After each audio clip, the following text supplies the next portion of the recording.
Okay, let's keep this conversation on carbon and biofuels going. What do observers think the odds are for the carbon pipeline to actually move product? And what about the federal support for carbon capture programs? What's the outlook under the Trump administration?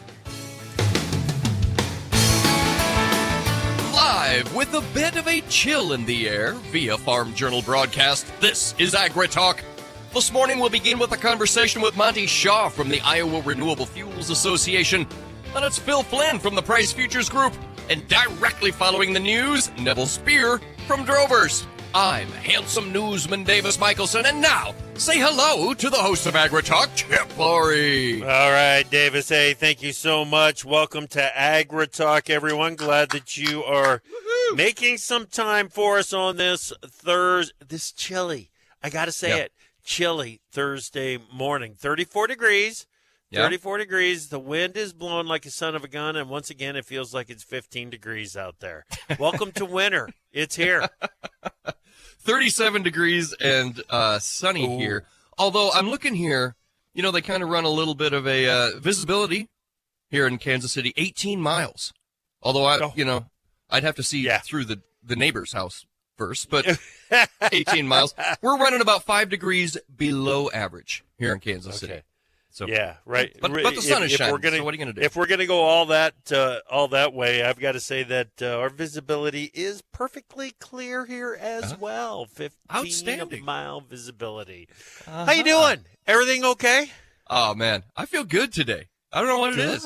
I'm just like right down the line today. How about you? I got an idea what it might be. The Grundy County Fracas is on today. Oh, my gosh. Tiny Blue Enigma. I love you boys so much. I'm there in spirit, Chip. I'm there in spirit. The timing just isn't working out for me to get there, but it's going to be Grundy Center versus DNH for the state championship today. Man, I cannot wait to see that thing go down. So I was on where they will be playing. I was on the campus of UNI last night to watch the Cyclones play the UNI women. Did the game improve after you texted me? This is going from bad to worse. No, it did not. Now, here's the thing, though. Okay, and number one, I'm a Cyclone fan, and was I mad at times during the game last night? Absolutely, spitting mad at times last night. But we got to see one of the elite performances that we will see in women's college basketball last night with McDermott from UNI. The point guard put up 37 points. Davis, she couldn't miss. Yeah. There were times when she could. She missed a couple of shots, but there were times when she threw the ball up in the air. I just look at my wife and say, well, you got to find a way to just stop her from shooting because she's going to score. It was incredible. It was incredible. It was. I took a weather course. Special performance. I took a weather course at the University of Northern Iowa. Yeah. My alma mater. Yeah. Yeah, I did too at Iowa State. Let's get to it. Well, the National Weather Service is looking for unsettled weather across much of the Northeast and Great Lakes. Hello, South Bend. Over the next few days, including the likelihood of heavy snow in the central Appalachians and higher elevations of northeastern Pennsylvania and southern New York. Private exporters report the following daily sales activities: 198,000 metric tons of soybeans for delivery to China. That's for the 24-25 marketing year. In fact, all of these for the 24-25 marketing year. 135,000 metric tons of beans for delivery to unknown, and 133,000 metric tons of soybean cake and meal for delivery to the Philippines. Chip. Yeah, and we had a really good weekly export sales tally on soybeans, and we've got beans 8 to 10 cents lower this morning. It's kind of a strange morning. Yeah. Well, the Dow and the S&P 500 both managed gains yesterday, while the tech-heavy NASDAQ ended lower. Deere & Company shares rose 1.8% after the company reported fiscal Q4 earnings surpassing Wall Street's expectations. Equipment sales totaled $8.5 billion. Chip, that was below the anticipated $9.2 billion. I'm calling that a pretty sizable miss there. Oh yeah, absolutely it is, and there's more shutdowns, more slowdowns in production coming for Deere. Yeah. Well, California Representative Jim Costa announced his bid to replace Representative David Scott as the top Democrat on the House Ag panel. That's a key role in shaping the next multi-trillion-dollar farm bill. Negotiations are projected to continue into next year. Costa's challenge raises questions about Scott's ability to lead amid ongoing concerns about his health and the stalled farm bill.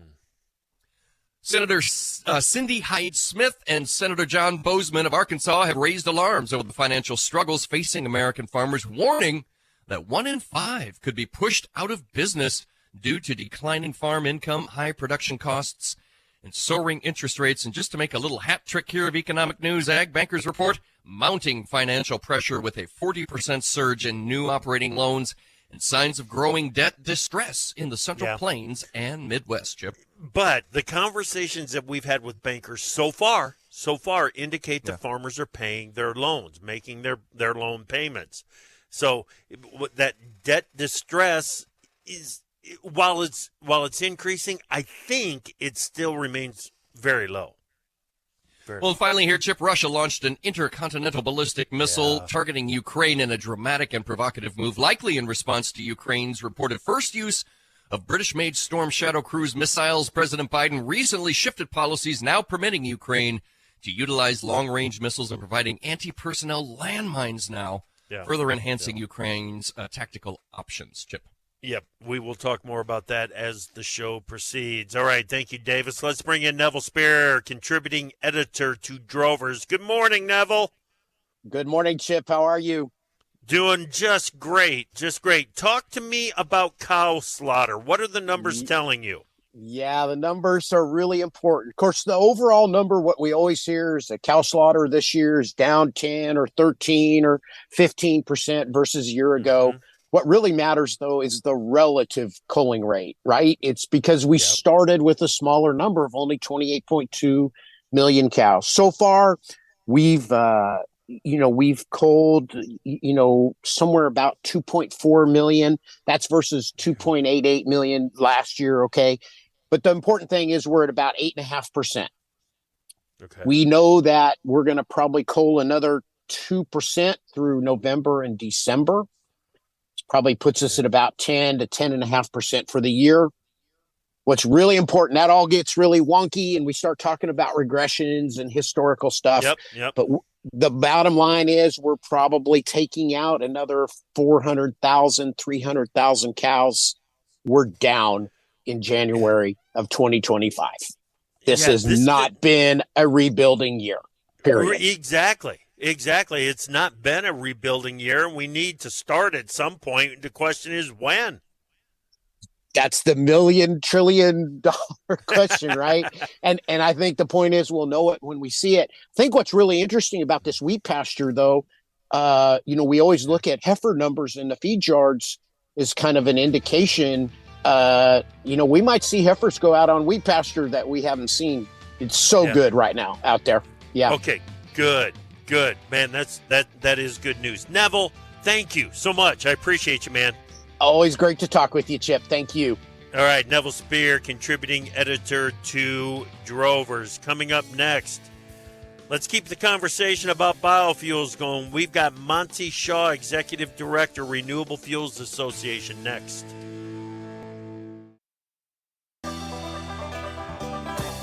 AgriTalk is brought to you by Pivot Bio. Protect yield potential with a new mode of action in nitrogen. See how Pivot Bio fits into your fertility plan at talknitrogen.com. Good buddy, over. Got the covered. AgriTalk on the radio. Over. Well done, and welcome back to AgriTalk. I am Chip. That was... I feel like I need to go with some kind of a call signal now, or call name now, instead of just saying that was Davis Michelson. I wonder what it would be. It'd be News Guy 1. Is that News too Guy simple? 1? Yeah. No, I like that. I can remember that. Okay. Yeah. Okay. Wait, what was Excellent. it? Okay. Davis, this week we have been talking a lot about biofuels, a lot about carbon. Oh, just this week? Yeah, just this week. Okay.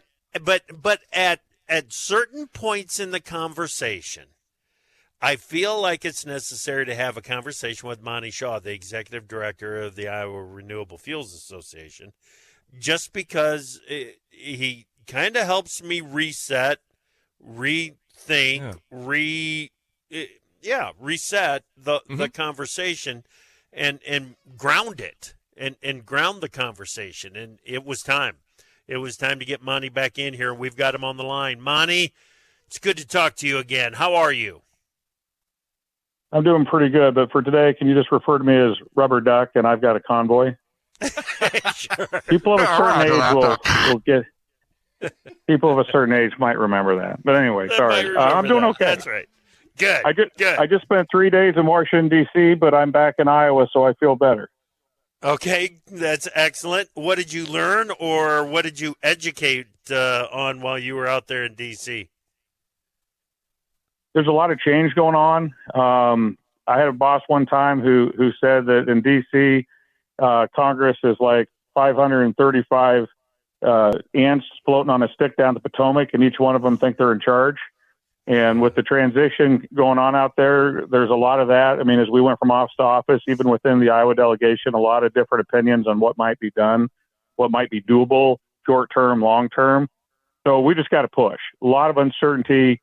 Is the Biden administration going to do something on 45Z before they leave on January 20th? If not, what's that mean under a Trump administration? Lots of questions, but we can dig into them. Okay, yeah, that's. I want to get there for sure, but we've talked a lot about Summit Carbon Solutions, the CO2 pipeline this week. Matter of fact, we had Lee Blank on earlier this week to give us an update. From the industry's perspective, Monte, what is the status of this pipeline? Is it going to carry product? Well, I'm a glass half full kind of guy, and there's a lot of smart people who've invested a lot of money in that project, and they're still working. They're working today. If they weren't, I'd be nervous, right? Iowa, we've got the permit. North Dakota, we've got the permit for the path. They've got to get the sequestration permit, but there's been others of those already approved in North Dakota, so I don't, knock on wood, I don't see that as a problem. So it really comes down to South Dakota. And, based on this permit application they just put in this week, they have worked with counties. They have worked with landowners. They have made, I don't even know how many thousands of small changes to try to accommodate, as well as big changes to try to accommodate some of the county wishes and some of the individual landowner wishes. And at this point in time, we're at a point where we have to decide, are we still going to allow things to be built in the Midwest and have an economic future, or are we going to just make it regulatorily impossible to build things? And in agriculture, if you're not building, you're dying. And if you don't believe me, go look at the smallest sleepy town in rural England where they made it impossible to build things. And you got a whole bunch of blue-haired people and nobody else, because there is no economic opportunity there. So I really hope South Dakota gets this right. Okay. All right.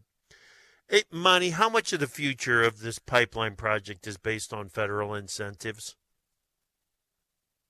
Well, I mean, first of all, you got the 45Q that goes out a long ways, even if 45Z, which is a shorter program, goes away. So I think the base is set for that. That was a people don't remember this, but these pipeline projects started while Donald J. Trump was president. His tax cut bill, enhanced and extended the 45Q to a point to where these projects made sense. So they all started before Biden was ever elected, before the 45Z was ever here. So I don't see Trump coming in and doing anything to undo what he already started. So, you've got the project in Nebraska that does actually hop over and catch one Iowa plant. It seems to be going well.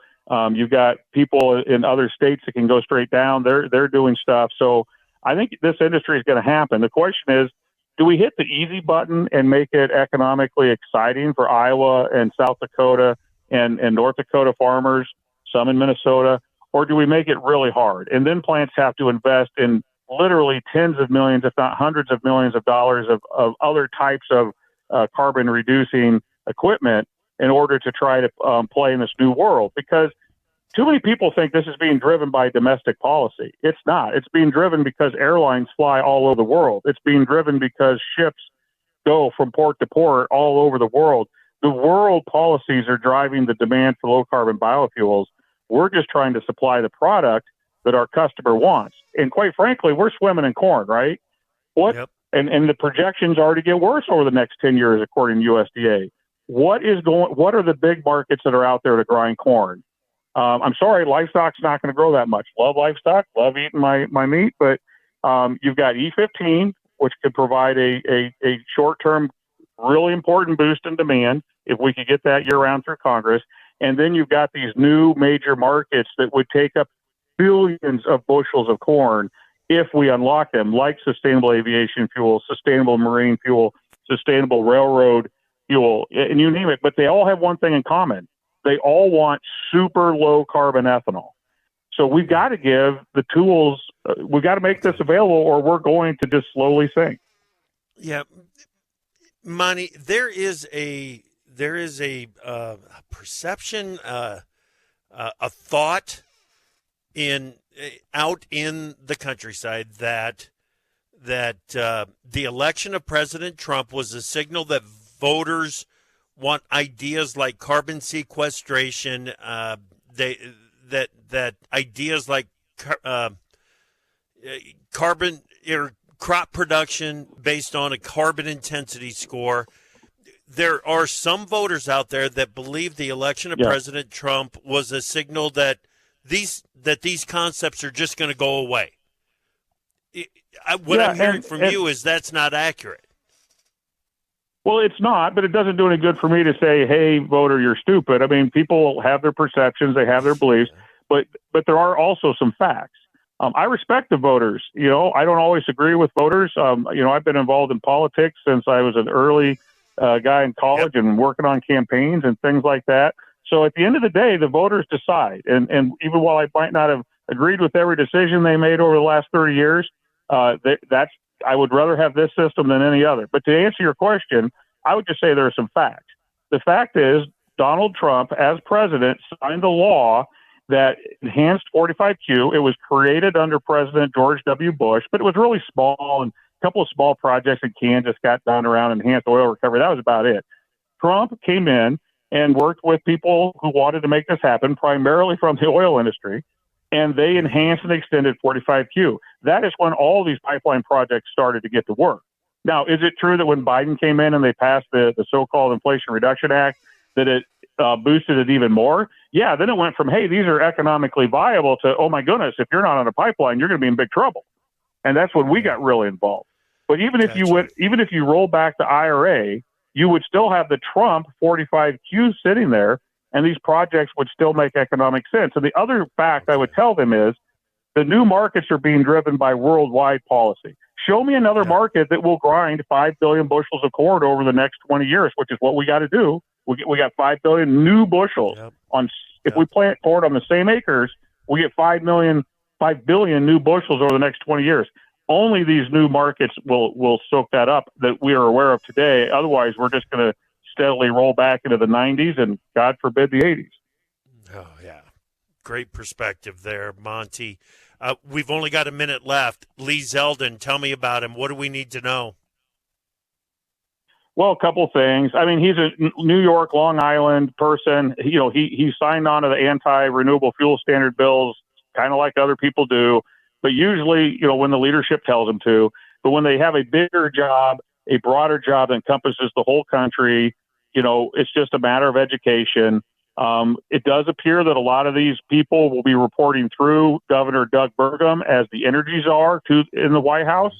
And he really gets us. He spent time here during the Iowa caucuses. He has a biofuels industry in North Dakota and oil, so he has practice in balancing these things out.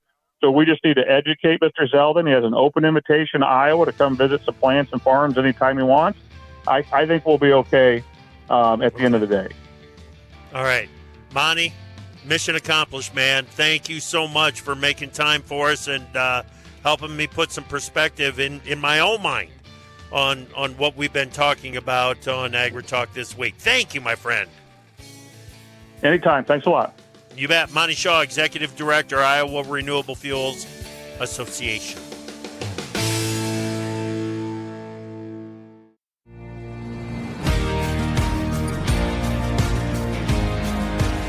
Welcome to another Soy Checkoff Check-in. I'm your host and the host of AgriTalk, Chip Flory.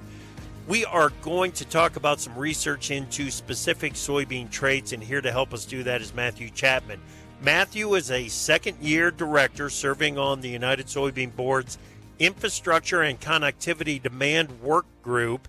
He is a fifth-generation farmer growing soybeans, corn, wheat, raising hogs on contract over in Indiana. Matthew, good year over in Indiana, wasn't it? Let's talk about how the Ohio Lake soybeans that you grow, how did they do this season? We've been blessed on my farm to grow Ohio Lake for 3 years, just completing our third crop of them. We have 2 local processors that have been able to utilize that new technology, and we've really been impressed with them. As different varieties expand and the choices, the yield seems to grow with them as well. You know, each year we get better at managing the chemistry and managing the new options that come along with that. Yeah. New technology, local markets. These Ohio Lake soybeans, Matthew, it's a very trait-specific bean that has the potential to open up some markets beyond commodity beans, right? I mean, tell me about that potential.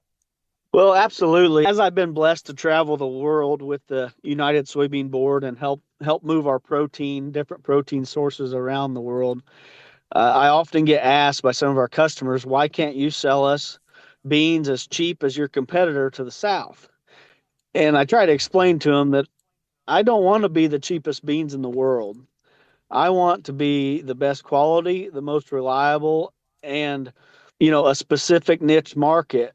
And as we diversify and expand into this niche market, the Ohio Lake is just a home run for the Indiana and the American farmer.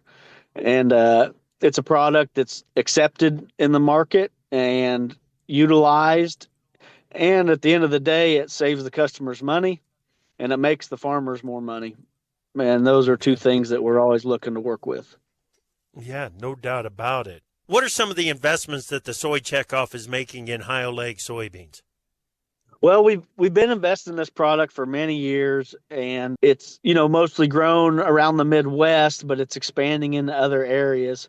But we've really been unique in this product development as we went to the customer first. We went to your Nestle's and your Frito-Lay's and your, in Indiana, we're blessed to work with the Colts at Lucas Oil Stadium, and we're blessed to work with where the Pacers play at Gainbridge Fieldhouse. And we went direct to the customer, and we said, what do you need? What can we do to help you be successful? And this is something that's easy for them to understand, easy for them to utilize. And at the end of the day, we're putting our money where our mouth is on the consumer side and helping bridge that price point, if there is a price point, helping them with sample product, helping them with technology resources and social interaction within their groups. They always want to know who is using this product. Who can I call that I trust that's using this product? And we can point them to friends and trusted advisors within their own neighborhood. And that's on the consumer side. Now, on the farmer side, lots of investment in developing new products that yield more, new varieties and maturities.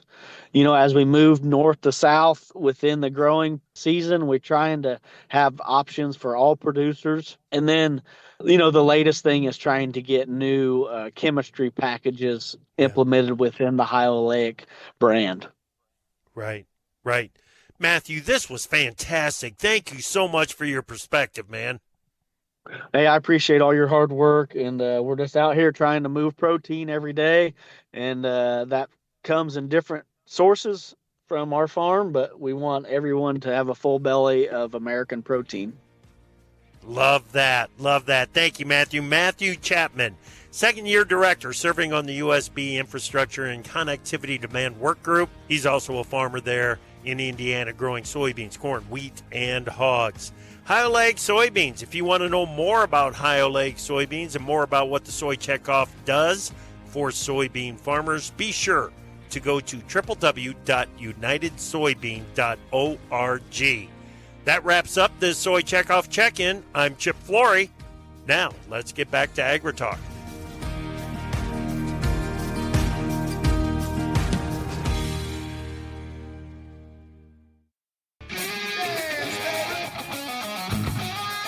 Opinions expressed on AgriTalk do not necessarily reflect the views of Farm Journal Broadcasting, affiliate stations, or sponsors. When news breaks, the news makers talk about it on AgriTalk with Chip Flory.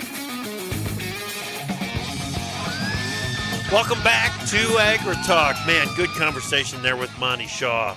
We'll probably pull a couple of highlights from that conversation at the end of the show because right now I don't want to take any time away from the conversation with Phil Flynn, energy analyst at Price Futures Group. Phil, it is great to talk to you again. How you doing this morning, man? I'm looking out my window at a blizzard. That's what I'm doing. I'm in Lake Geneva. It looks like the beginning of Santa Claus is coming to town, or Rudolph or one of those. And I see a mail truck that just slid into a pole, but I think he's okay. He's walking around, so I think he'll be all right. But it's unbelievable. Well, you're painting the picture for us, knowing what you're dealing with. We saw some of that here yesterday, but it's already kind of not kind of melted off. It has melted off here, and we've got some sunshine. It's cold and windy out there, so yeah, it's an energy consumption time of the year, isn't it, Phil? It is. And, I'm already hearing from natural gas producers that are secretly smiling about this early start of the winter because they've been taking it on the chin, right? They keep producing and nobody wants to use it. We haven't had a real winter for years. And so they're getting a little frustrated. So there are some people that are happy about this, not the guy whose truck that slid into the pole, but everybody else seems to be a little bit happy about it. That's right. What is the headline in the energy markets this morning, Phil? It's got to be geopolitical risk and weather, right? And, we're definitely very concerned about what's happening between Russia and the Ukraine. And interestingly enough, it almost had more impact on the stock market with the escalation overnight or the alleged escalation from Russia using either an ICBM or a short-range missile. Regardless, we're starting to see a situation where this could be spinning out of control. And the question is why? I mean, why are we ratcheting up the tensions? When we have a new incoming administration, that basically, is talking about ending this conflict. Why are we ramping it up now? It's mind-boggling. And the markets, of course, are looking at it the same way. Okay, exactly. Okay, but here's the deal, Phil. We've got the developments in that Russian war with Ukraine. They've kind of freaked me out this week. The North Korean troops, the open talk about a nuclear option. I've gotten freaked out about it, but the markets have not, which means I'm missing something. What is it? What are we missing? I think what they're missing is that the market's complacent about it, right? We've heard the threats from Putin before that he'll use the nuclear option. In fact, it reminded me, I'm old enough to remember, when the Soviet Union was in power, and in school, we used to have to practice for nuclear attacks. Just a reminder, you go under the desk and shut the windows. See, I remember, which I may have to do today. But no, I think the market's complacent. I think, it's almost like we have two markets. We definitely saw some fear premium go in today when the report came that Russia up the ante a little bit. We saw the stock market sell off. But I think on the flip side, there's a lot of optimism about the incoming administration, the promise of artificial intelligence really transforming the economy going forward, and the promise by the Trump administration that we might actually start to think about cutting out some of the government waste, which could be an amazing driving force for markets and investment in the U.S. Okay. I want to stay on Russia-Ukraine here for just a bit longer because I cannot imagine that the rest of Europe would just lay down if Russia makes a move into a NATO country. They've got to have a plan, don't they? And Putin, I got to believe, knows what that plan is. This should have never got to this point. I mean, this is craziness, right? And we have this quagmire, between Russia and Ukraine, I would argue that it's almost like Europe, kind of wanted it to happen. And I know that sounds harsh, but it sure seems that, with the policies of not engaging Putin and, putting some of the former satellite states into NATO, which they agreed that they wouldn't do, and then they did. And listen, I'm not taking sides here. Putin's not a great guy. He's not a good guy, right? But at the same time, it seems like there was a provoked situation. So now we're at this point where we're getting into uncertainty. I mean, do we get to the nuclear option? Do we get to World War III? We don't know. We hope that cooler heads prevail. But that's why it's just mind-boggling that it seems like the Biden administration wanted to ramp up the tensions, on the way out the door and not even talk to the press of why. It's just like, hey, I think we're going to do this. We're going to let you use these missiles. Let's really start to rock things up. I don't know if he wants to leave a mess for the new administration or he has some master plan. But if he has a master plan, I sure haven't seen it. Right.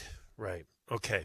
How are these energy markets going to change over the next 4 years under the Trump administration, Phil? There's joy in Mudville. I'm telling you. I'm hearing from producers around the country that I talk to all the day. They are so relieved, right? And a lot of them, originally during Trump's first term weren't necessarily all Trumpers, right? They didn't like the way that they handled some of the oil production with Iran and that kind of stuff. But now they realize the alternative, right? And the alternative was massive uncertainty in the industry. Do we invest in new pipelines? Are they going to kill us? Are they going to hit us with new regulations? These ESG things, are we going to be called, are we building racist pipelines? Things that, just madness that really hurt, I think, our future, right, on our credibility. But we're already seeing great signs from the Trump administration. They're already talking about restarting the Keystone Pipeline on day one. Now, whether TL Energy wants to do that may be a different question, but we are going to see a lot of interest from Canadian pipeline builders. So that's going to be a huge plus for the global economy, for our economy. And then, of course, it's calling out, the green energy cabal around the world that has been stealing money, that we've been from these governments. Like the International Energy Agency, which really is not an energy security agency. Now it's a green energy lobbyist, which is not what their job is. And so they're going to call them out and maybe even pull their funding if they don't clean up their act. Okay. All right. As a global energy analyst, Phil, are you paying much attention to the CO2 pipeline, the carbon summit solution, the Summit Carbon Solutions pipeline in the Midwest?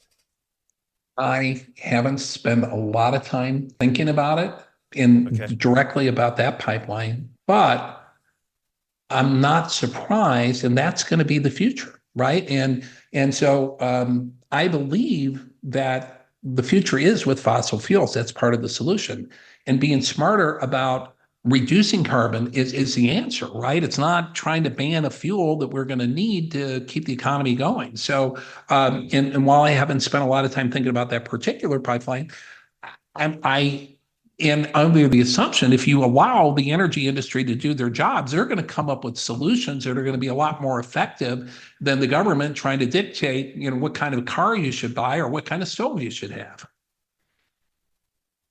Oh man! So what? You gave me so many things to think about in that short answer right there, Phil. Thank you. What role are biofuels going to play in this administration's energy policy? Because it's so easy to look back and say, well, there were so many small refinery exemptions for, under the Trump administration 1.0. But it feels like because of investments in things like renewable diesel that biofuels are changing under Trump 2.0. They are. I mean, listen, we're seeing a new era of energy dominance, right? And I think the Trump administration has made it very clear, they're not going to go out of their way to favor one energy source or another, right? I mean, they want all sources of energy. They want biofuel. They want nuclear, even though President Trump said, nuclear is pretty expensive. It's going to be hard to do. They want natural gas. And, sometimes if you get caught up in the minutia, there's going to be some people that might be happy with some of the policies that come down and how they realign the budget. But at the end of the day, if these fuels are viable, they're going to be part of the solution. And Chip, the one thing I know is that we're going to need all of these fuels, and we're going to try to be carbon friendly, and we're going to be smarter about it. That's a great point. Great point. What do you make of North Dakota Governor Doug Burgum as Interior Secretary and the Energy Czar? I love it. Yeah, and people that actually this is an amazing thought. Let's say you were running an energy department. Okay, wouldn't it be interesting if you put somebody on there that actually had experience in energy? I know this blows your mind, right? But somebody who actually has been in the industry, somebody who understands fracking, somebody who understands pipeline. I just think it's an amazing concept. We should have tried this before. Should have thought of this before. Put people in place with practical experience. Really? It hardly makes any sense at all. I don't know what they're thinking. Phil, you are genuinely optimistic about the energy field, including biofuels, for the next 4 years. I am. I mean, listen. Okay. We're in such a good position. We're going to be the energy dominant source for the world, and that includes biofuels as well. I love it. I love it. Phil, you're always so much fun to talk with. Happy Thanksgiving, and we will talk to you again soon. You too, my friend. God bless. All right. Phil Flynn, energy analyst at the Price Futures Group. Davis and I will be right back.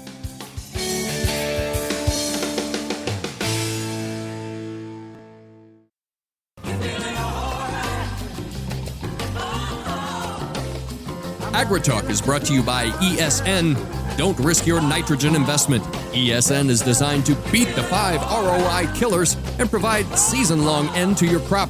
Learn how ESN works at smartnitrogen.com.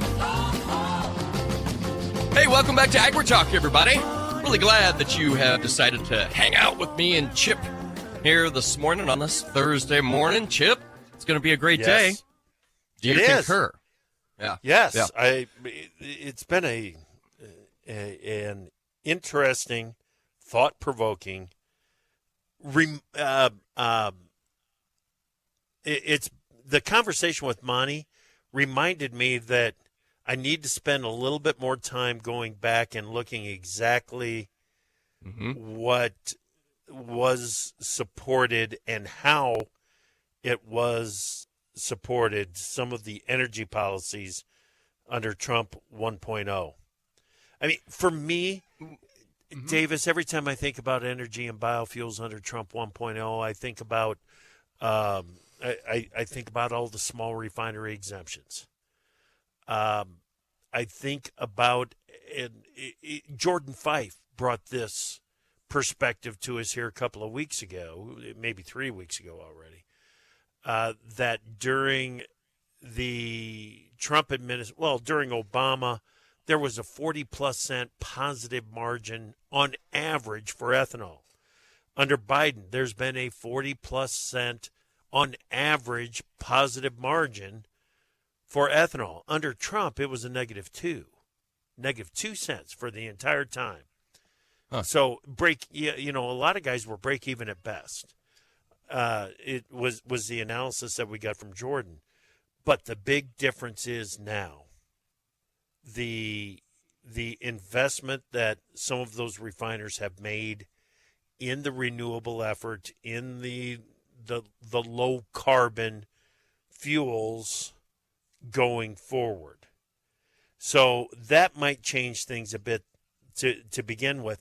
But as we got reminded by Monte,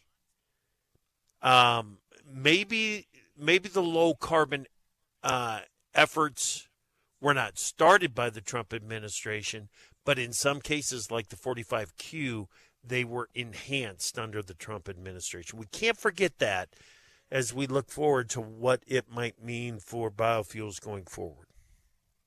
Well, and Shaw drilled it down. It was a really interesting conversation because he drilled it down to the local level, but then the conversation turned to the global demand scene, and even when we brought in Phil Flynn. But Shaw's comment about, are we going to equip the Midwest in infrastructure and in all of these things to continue to grow opportunity for the Midwestern economy or not? Yeah. I thought that was a great question. Boiled it clear down. Right. And the perspective that Monte brought to the conversation about, if we're going to stand still with these biofuels, we're going to suffer going forward. And, I don't know if we will actually have another 5 billion bushels of corn that we're going to have to use over the next 20 years. But with the way that the production trends are going, a 20 billion bushel corn crop over the next 20 years does not seem out of the realm of possibility. So what are we going to do with those bushels? Are biofuels going to be part of the answer on what we're going to do with those bushels? Well, if they are, they're probably going to be of the low carbon variety, one way or another. So as we think about how this goes forward, the low carbon variety has to be in the conversation. Now, I'm not saying that it's going to be from, and I've how many times have I talked about this on the show, Davis? The climate smart farming projects and efforts that are out there. I don't know if that is going to be the effort going forward or not. But I do think that low carbon fuels are going to be part of the effort. It's just a question of how we are going to get there. And I think you got to look at all efforts on how we're going to get there. Is it going to be through producers lowering their carbon intensity score? Is it going to be through carbon capture at the ethanol production plants? Is it going to be, and once we've done the carbon capture, what do we do with it? We've had some people on the show. Iowa State Senator Guth talked about green methanol. And the interest that we are getting from the marine industry and shipping industry on using some of the green methanol for fuel. There's a lot of directions that this can go, Davis, and hopefully the conversations that we've had this week have presented many different lines of thought on this. And you know what? I got to mention the Farmer Forum that we had with Tim Recker and Randy Ermacher this week too. Both of those guys had some really good thoughts on what the future of the biofuels industry might mean for their operations. It's been an interesting week, dude. Well, and we're not done. No, we got like 3 shows yet to do, and we're not even done with this show. You know what I mean? Right. So we got a ways to go. No telling what might happen. Is Brazilian ethanol cleaner than U.S. ethanol, or is it just more convenient, cheaper? I don't know like if that. Cleaner is the right way to put it. Yeah, I don't think so either. But is it more efficient to make ethanol from sugar cane than it is to make it from corn? That's the argument. That's why we're seeing the experiments with that cane-based ethanol from Brazil for sustainable aviation fuel, because it's that much more efficient that it has a smaller carbon footprint. Okay. So, okay, that makes sense. and here we are. We got to continue to grow this market one way or another if we're going to continue to grow agriculture. Man, oh man, good conversations. Yeah. Thank you so much for being part of the conversations. We've got Craig Van Dyke, Keystone Cooperative, this afternoon on AgriTalk.